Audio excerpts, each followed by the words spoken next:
हलवाई ने जो सच बताया वह सभी को हैरान कर देने वाला था।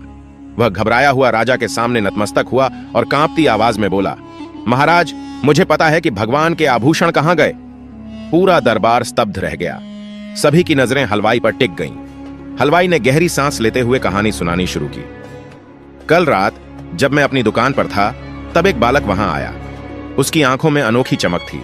उसने मुझसे लड्डू मांगे, लेकिन बदले में उसने मुझे सोने के आभूषण देने की बात कही।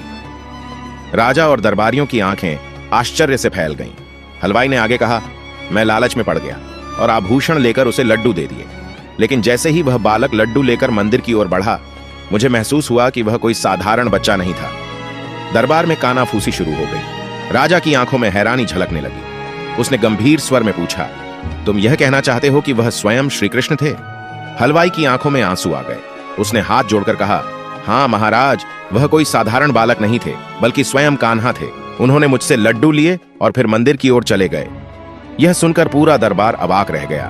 पुजारी ने श्रद्धा से सिर झुका लिया।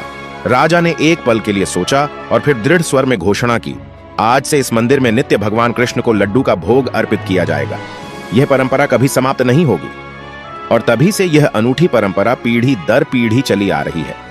अगर आपको यह रहस्यमयी और दिव्य कथा पसंद आई तो ऐसी और भी अद्भुत कहानियां सुनने के लिए हमारे चैनल को सब्सक्राइब करना ना भूलें।